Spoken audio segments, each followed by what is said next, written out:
Welcome back to Jump Ball on Behind the Grind. I'm your host, Nash Crowther, and joining me again for the second time is Combo, the host of the Combo's Court podcast. Go check that out. Great show. Been watching that one for a while, or listening. But to start off here, uh, who do you have for MVP this year? Do you have any specific person that you think is outshining other players and definitely deserves it, or do you think it's a pretty open race still at this part of the season? Well, first of all, Nash, thanks for having me back on the show. Appreciate you. Yeah, MVP. I mean, I had Embiid for a while, and then with injuries, I mean, we have to go with Jokic, I think, in my opinion. I hear talk of CP3. I mean, Julius Randle's playing really great, but I'm not sure he's playing on Jokic's level. Uh, his name's actually Jokic. I should say his name correctly because I think he is the MVP. So yeah, I would go at Jokic with this point. I mean, Nuggets still playing really well with the injury to Jamal Murray, so I think I'm gonna ride with Jokic on this one.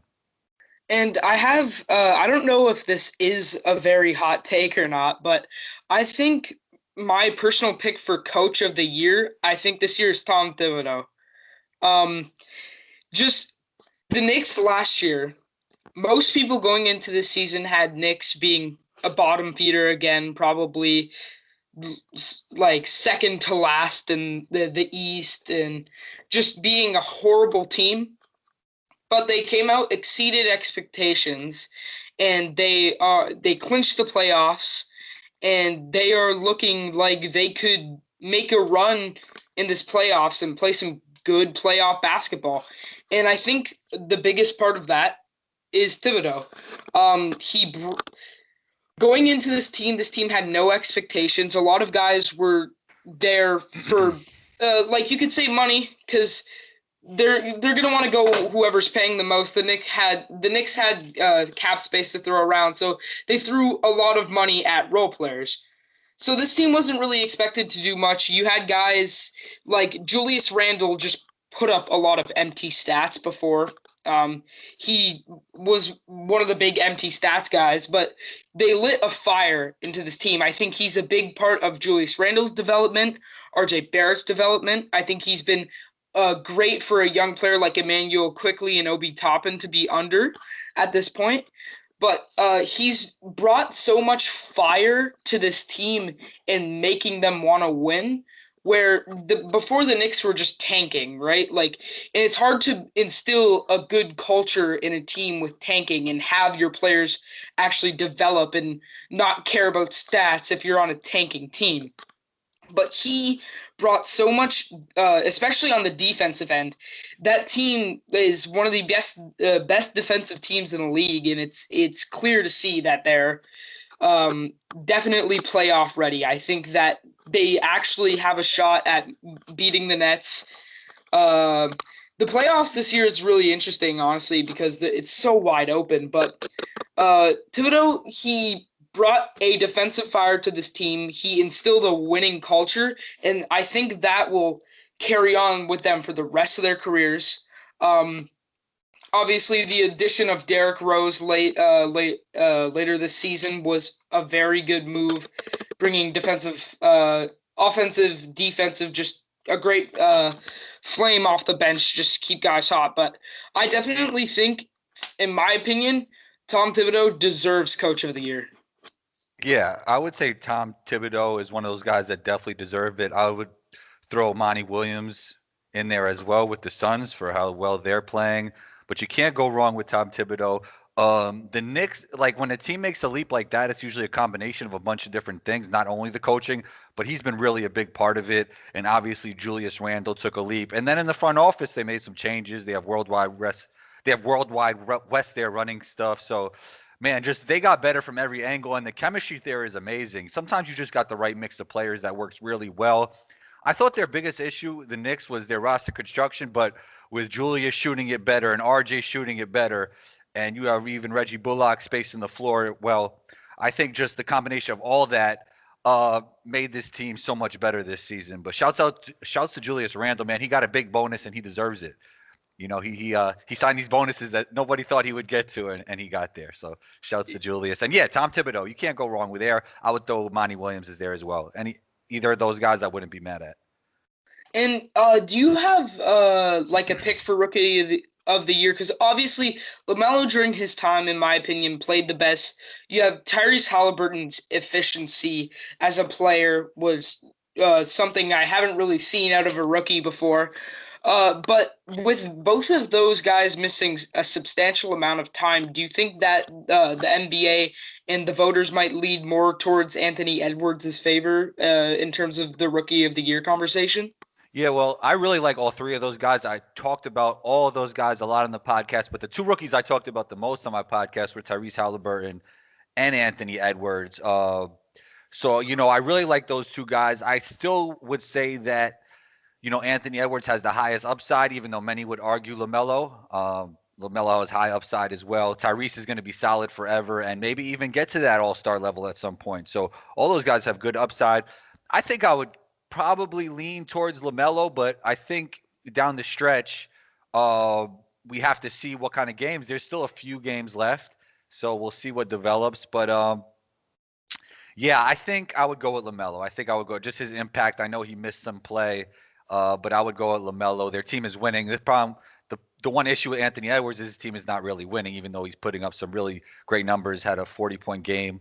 So yeah, I would go with LaMelo at this point, and I would have Tyrese at a strong third out of those three. And so recently, the Lakers have not been looking good. LeBron and Anthony Davis have missed so much time. Do you still look at this team as the favorite, even though they're so far down? I mean, they are still defending champs, but do you think that they are still the team to beat? I think they are the team to beat if everybody's healthy and at close to 100%. I know LeBron said he'll never be 100% again, but let's say he gets to 95 or 98%, however you want to work with the percentages. Yeah, I think they still are the team to beat. It's their championship. I mean, we seen them look shaky before the playoffs last year, and they stepped it up. I think they got some good pieces around them, to space the floor. And when you have Anthony Davis and LeBron James, with that championship experience from last season, and I know the Nets might have even more talent on paper because their three top guys are wow, like we never seen offensive firepower like that on one team. Three MVP level scorers, three MVP level players. You might say Kyrie's not an MVP level player, but his skill set is something we've never seen before. Probably, in my opinion, he's the most skilled player in the NBA. So we've never seen anything like that. But the Lakers, to me, are the favorites if they're all healthy. And defensively, they're a lot better than the Nets. So I would still go with the Lakers if everybody's healthy. And we know this all comes down to health as we see how these things shake out. And with the LeBron saying that he will never be 100% again, it's been LeBron has always been one of those guys where he has excelled so far for his age. Do you think that this might be the beginning of LeBron's decline as a player? I mean, athletically, he's already has declined somewhat, and he will decline. But I think the way he works on his body, and as long as he's mentally focused the way he's always been, I think it'll be a very slow and gradual decline, and he'll find ways, to change his game and make little modifications. Because I think he really wants as many championships as possible for his legacy. So are we seeing a decline? Yeah, but I think it's going to be a slow decline. Obviously, Father Time is undefeated, and it'll come at some point. But I do think he still has enough around him to win a championship this year. And so the other night, the Raptors officially were eliminated from playoff contention for the first time in 8 seasons. Yeah. Do you think that the Raptors are definitely a playoff team next year? Because they have pretty much had the worst circumstances in the entire NBA. I mean, playing in a completely different country, they basically have no home fans. They've had a lot of players injured throughout the season.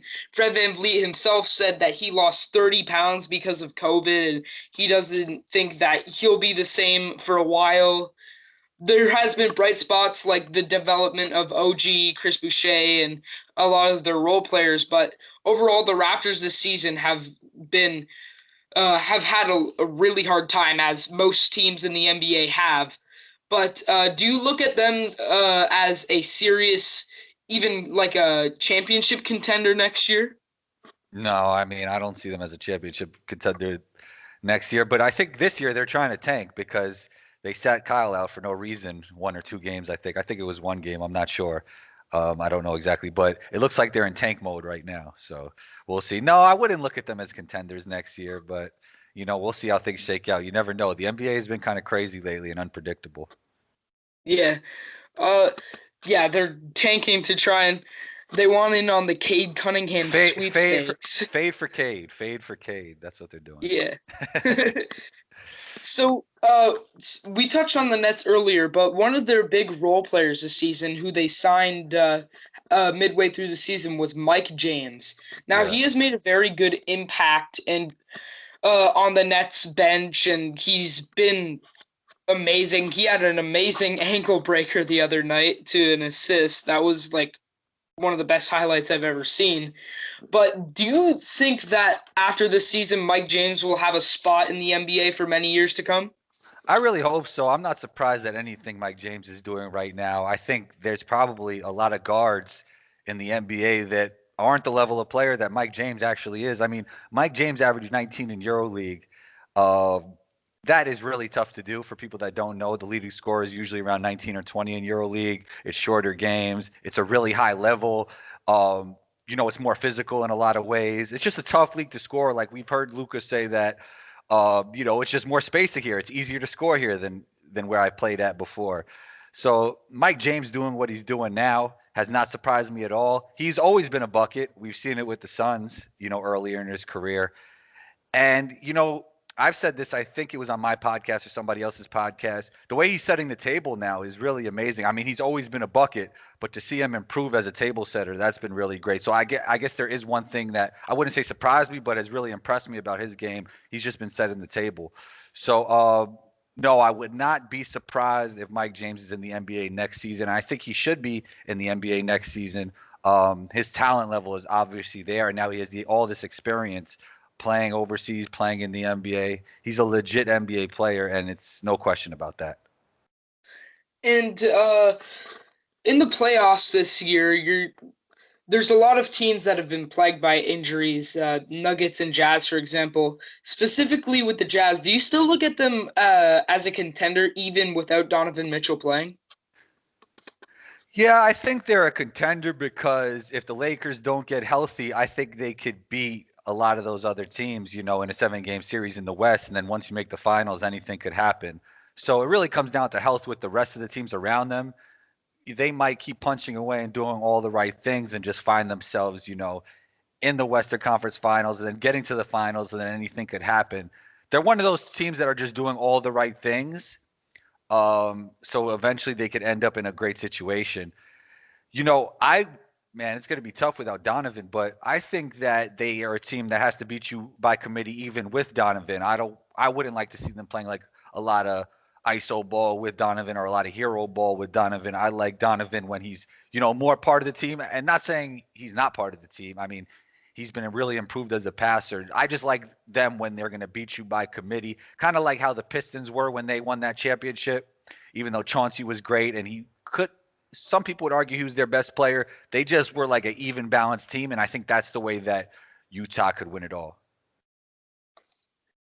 And for Phoenix, they have been amazing this year. They excelled my expectations. I thought in my predictions article that I wrote, I had them being the 7th seed. I did not expect them to go all the way. I mean, the Chris Paul factor really took effect, but do you see them as other than the Lakers being the biggest contender in the West? Yeah, I like the Jazz. I would say the Jazz with Donovan would have been, I think they would have a better chance than the Suns. But man, I mean, the way Chris Paul has led that team and the way Devin Booker is playing and just all those guys, the way they fit together. And as I said before, Monty Williams leading them as well. I think they're up there, as contenders. But as I said, just same thing with the Jazz. If the Lakers are hitting on all cylinders and they're all healthy, I think that'll be a tough ask for them to beat the Lakers. Also, they're not going to be able to handle LeBron James and AD and Drummond down low. I think that's a big issue for them if they play against the Lakers. In going back to the award predictions, For most improved player, do you think that Julius Randle is a lock? Do you think it's even a question between like him, maybe even Christian Wood or Jeremy Grant? Yeah, I think it's him. And sometimes when you start getting in that MVP race, they don't really think about you in that most improved race. But I would go with Julius Randle. Yeah, I would definitely go with Julius Randle. But shouts to Christian Wood, man. And who's the other guy you mentioned? Jeremy Grant. Yeah, I mean, look, he made a crazy leap. He bet on himself, and he proved that he could be, a first option, a second option player. That was really great to see this season. Those guys have improved a lot. I think a lot with those two, though, it was more opportunity than improvement. They obviously improved, but a lot of that was just a different type of opportunity they had. Well, Christian Wood with the Pistons was, playing great, and he had a lot of opportunity there too. But Jeremy Grant, it was really about opportunity with him and just getting more touches, a higher usage rate. And I recently put out an article about NBA teams and fans giving up on young players too early, and one of them, my big examples was Josh Jackson. Do you look at Josh Jackson still having the type of potential that he was seen as when he was drafted fourth overall in 2017? He's been playing very well since he has been with the Pistons. He's been having a lot of great scoring nights, making a good impact on both the offensive and defensive side of the balls. But do you think that he still can be looked at as an opportunity for a team? Yeah, because I don't think, I think his value might be a little bit lower than people thought it would be going into the league, right? So maybe a better team could pick him up. He has the skill set that every NBA team needs. He has the size, he could shoot it, he could defend. So, yeah, I think Josh Jackson is a good player, and he showed himself that he's a legit NBA player this year. So, shouts to Josh Jackson. And for the Warriors, they are looking like they're going to be in the play-in tourney. Most hopefully playing against the Lakers. I'd love to see that matchup. But do you think that the Warriors are a legitimate contender despite not having Klay Thompson? I mean, they haven't been looking amazing this year. A contender to win the championship? Yeah. No, I don't think they're a contender to win the championship. No, no. And honestly, to be honest, I mean, I said this before the season. Even with Clay, I didn't think they were a contender. Only because I didn't think Clay. It would be hard for Clay to be 100%, and then Draymond's his offensive game has fell off a cliff when we're looking at his shooting. Obviously, he still pushes the ball and passes the ball and plays real smart, and he's a great defender. But man, with him on the floor not being able to shoot like he used to, uh, I just thought it'd be tough for the Warriors to win, even if they had Clay this year, which sounds crazy, but that's what I believe. So without Clay, I really don't see it. And Yeah. but also, I don't know if we thought. I mean, we knew Steph would be great, but man, this is like the crazy. We've seen some crazy stuff with Steph this year. So who knows? But no, I don't think they're a legit contender. Yeah, Steph is basically LeBron on the 2018 Cavs right now, trying to get them into the playoffs. Yeah, yeah, it's gonna be tough. It's gonna be tough. Yeah. So, talking about the playoff picture, it is wide open on both conferences right now. I believe the Eastern Conference. I got the Nets making it out of the East. I don't know if there's any really teams that stack up. The only teams I could really see beating the Nets are gritty defensive teams like the Knicks, the Heat. I think those are the teams that stack up the best against the Nets. But in the Western Conference, I mean, it's really wide open because a lot of these teams are plagued with injuries. But one that I believe is my top contender is the Clippers.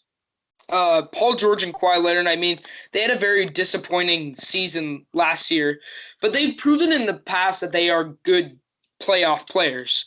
I think that was just a bad year. I think they are going to bounce back, and I could definitely see them making a serious run at a title this year. Yeah, I'm with you on the Clippers, and I think Rondo was a great addition. They needed somebody like Rondo who could set the table for them. As I said, Mike James was doing a better job of earlier, and Rondo's the perfect guy for that. So I thought that was a great add. I thought Lonzo would have been a great add as well, but Rondo is great, and if he could be playoff Rondo again, that would be great for them. Demarcus Cousins is a guy you got to watch out for because when you have a guy with that kind of talent level, even though he's been through a lot of injuries, he could win you a game or two in the playoffs. So he's another guy to look out for. And yeah, playoff P. He's going to really turn up this playoffs. I really believe he's going to look a lot different in these playoffs than he did in the bubble. No more pandemic P, man. I think he's going to play really well. I have a feeling about it. And he's been good all season, so we'll see what develops. And the Trailblazers, last game I watched from there, they beat the Jazz. And in that game, Damian Lillard really went off. Melo was showing his true scoring prowess. And the Jazz kind of looked uninspired, and it didn't look like a good matchup. I saw Donovan Mitchell a lot on the sidelines trying to light a fire on this team because it was still close enough for a comeback. They weren't down a crazy amount, but the team just seemed very I don't know, lacking a lot of energy. And Quinn Snyder was talking about how the team is fatigued. Doris Burke was mentioning that during the broadcast. And do you look at the Blazers as, I wouldn't call them championship contenders, but can you see them making a deep run in this year's playoffs, especially with how Carmelo Anthony's been playing and how the recent addition of Norman Powell as well? Well, yeah, I really like the addition of Norman Powell. The thing is with the Blazers is not their offense. I mean, they're always going to be good on offense with that backcourt with Carmelo, but on defense is just an issue. I mean, defensively, that dynamic duo on offense isn't really great on defense. Cantor is usually a liability on defense, even though I really like his game. He's one of the best offensive players in the league. And I think Cantor could be part of a winning team. It's just what you have around Cantor on the defensive end. When you have a guy who's not a switchable defender and who struggles in pick and roll, you need the right pieces around him, right? So we got Carmelo, who's probably not at this point of his at this point of his career great on defense. So man, that's just a lot of issues on defense. So we'll see how it goes. Obviously, they got the offensive firepower with that backcourt. I mean, Dame's game speaks for itself. CJ is one of the most skilled players in the league. We know what Carmelo could do, 10th all time in scoring ever, in terms of points. So offense has never been an issue for them. But to win the playoffs, you do need a certain baseline of defense to be able to be a legit contender. I wouldn't really say they're a legit contender, but I like their team a lot and they're fun to watch. And after his days with the Knicks were over, Kristaps Porzingis got traded over to Dallas. Do you ever see him really developing his game further? Do you think the injury kind of slowed him down and kind of set him at a certain spot? And do you think that he can be that true second option for Luka, or do you think that they should look into a different direction, maybe keep Porzingis but have him as a third option? Yeah, I know a lot of people are down on KP, but I'm still a believer. The bubble wasn't that long ago when he was playing at an all NBA level, in my opinion, when he was playing in the bubble. So I haven't gave up on Porzingis, and I do think he could be a second option. And Porzingis on top of his game, I mean, him and Luka, that's a dynamic duo as well. So yeah, I think they're really good if KP could get back to that level, and I do think he could get back to that level. And the Spurs are looking to make a play-in push, most likely will be in there. But do you see DeMar DeRozan staying in free agency? Do you think that he re-signs in San Antonio? I don't think so because I think DeMar, would like to win a championship, and hopefully he could find a contender that fits him well. Man, I feel like DeMar DeRozan doesn't get enough credit. I think it's because the analytic era we're in. He takes a lot of mid-range shots, so he doesn't get as much credit as he deserves as a player. So hopefully he could find a contender to play with. I believe DeMar's game would have excelled in past eras, the 90s, 80s, because of how good his mid-range game was. I saw Candace Parker talking about that, and Shaq disagreed, but I don't know. I can't. I gotta argue with Shaq on that one. I don't think he's right. I think DeMar DeRozan would be looked at as like an amazing player in those times. I think they could have, in fact, elevated his play to play in that era. Yeah, you got to get Shaq on the pod so you could tell him what it is. You know what I mean? Hopefully, one day. Yeah. I'm striving to get Shaq up here, but I don't know if it'll happen. Keep working, Nash. Keep working, Nash. You'll get there. Yeah. Well, that's all about all I have for today. It was a pleasure having you on again. Great talking to you. Great talking to you as well, man. Thanks so much for having me on. All right, man. I'll catch you later. All right, later.